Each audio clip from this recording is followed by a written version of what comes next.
Apa itu hukum? Hukum adalah peraturan berupa norma dan sanksi yang dibuat dengan tujuan mengatur tingkah laku manusia, menjaga ketertiban keadilan, mencegah terjadinya kekacauan, dan melindungi hak serta kewajiban subjek hukum. Lalu, apa yang dimaksud hukum bisnis?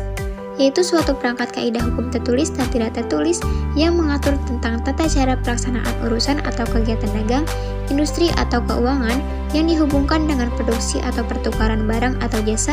Apa itu etika? Etika adalah perbuatan standar yang memimpin individu dalam membuat keputusan mengenai yang benar dan yang salah serta pilihan moral yang dilakukan seseorang. Apa itu etika bisnis? Etika bisnis adalah keseluruhan dari aturan-aturan etika, baik yang tertulis maupun yang tidak tertulis, yang mengatur hak-hak dan kewajiban produsen dan konsumen serta etika yang harus dipraktekkan dalam bisnis.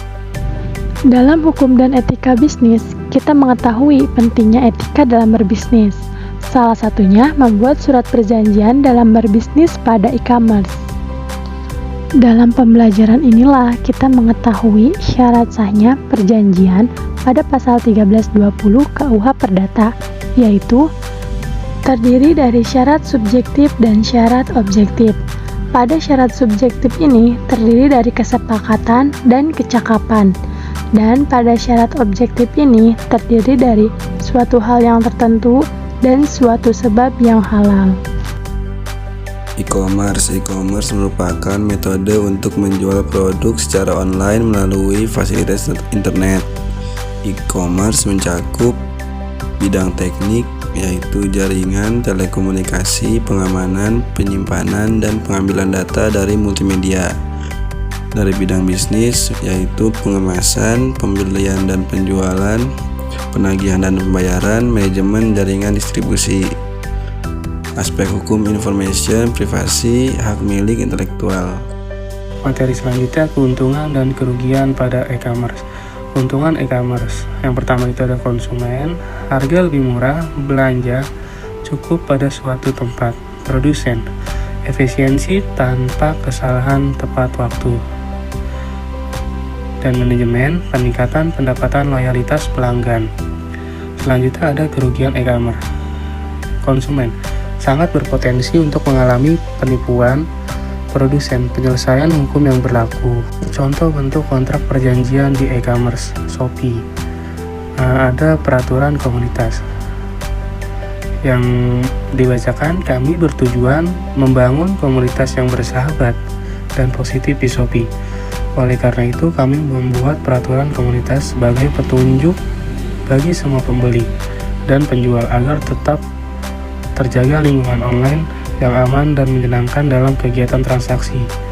Bentuk kontrak perjanjian penjualan di e-commerce Shopee. 1. Berjualan bukan memasang iklan. Shopee dirancang sebagai tempat untuk membantu transaksi antar pembeli dan penjual, bukan platform untuk memasang iklan.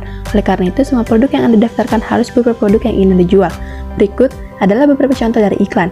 Menghubungkan halaman produk Anda ke situs web yang lain, deskripsi produk atau gambar yang mengarahkan pembeli untuk menghubungi Anda via platform lain. 2. Buat daftar tampilan toko Anda terlihat lebih menarik. Pembeli akan lebih tertarik jika Anda menggunakan kualitas foto yang bagus dalam daftar produk tokomu. 3. Jadilah penjual dan pembeli yang sopan. Kami ingin menjaga lingkungan yang aman bagi setiap orang untuk menikmati pengalaman menyenangkan dalam berbelanja mobile. Pastikan konten Anda agar tetap pantas dan sesuai dengan norma. Tidak mengandung bahasa kata-kata vulgar, kata-kata kasar, spam, dan lain-lain. Sebagai komunitas di Shopee, kami meminta setiap pengguna untuk saling menghormati dan berkelakuan baik, baik penjual maupun pembeli. 4. Jagalah reputasi toko Anda. Ciptakanlah pengalaman berbelanja yang menyenangkan bagi pembeli dengan membalas pesan mereka secara cepat dan tepat. Selanjutnya, dalam etika bisnis, kita mengetahui bahwa perusahaan memiliki tanggung jawab sosial. Lantas, seperti apa sih tanggung jawab sosial suatu perusahaan terhadap lingkungan sosialnya? Yaps, jawaban betulnya adalah CSR. CSR merupakan suatu komitmen berkelanjutan oleh dunia usaha untuk bertindak etis dan memberikan kontribusi kepada pengembangan ekonomi, baik itu dari komunitas setempat ataupun masyarakat luas, bersamaan dengan peningkatan taraf hidup pekerjanya beserta seluruh keluarganya. Adapun menurut Ketua Corporate Forum for Community Development atau CFCD, yaitu Tendri Supriyatno, menjelaskan bahwa CSR sangat penting tidak hanya bagi masyarakat, melainkan juga perusahaan itu sendiri. Contoh dari kegiatan CSR yang pertama pada bidang ekonomi yaitu pengembangan UMKM, pengembangan koperasi simpan pinjam dan usaha, pemberian modal usaha. Yang kedua, pada bidang kesehatan, yaitu program donor darah dan pengobatan gratis.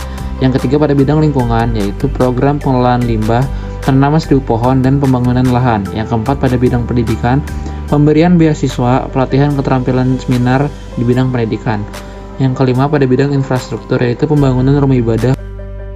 Jadi kesimpulan di sini adalah hukum dan etika bisnis dapat menjadi standar dan pedoman bagi seluruh karyawan termasuk manajemen dan menjadikannya sebagai pedoman untuk melaksanakan pekerjaan sehari-hari dengan dilandasi moral yang luhur, jujur, transparan, dan sikap yang profesional.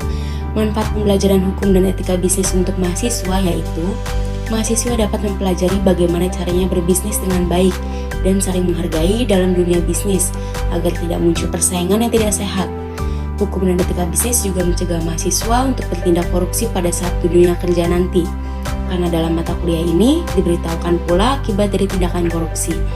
Dan dapat disimpulkan bahwa suatu bisnis yang beretika dapat memberikan penilaian masyarakat dalam menentukan bisnis yang terpercaya, bermanfaat, menguntungkan, dan benar dalam nilai moral bisnis.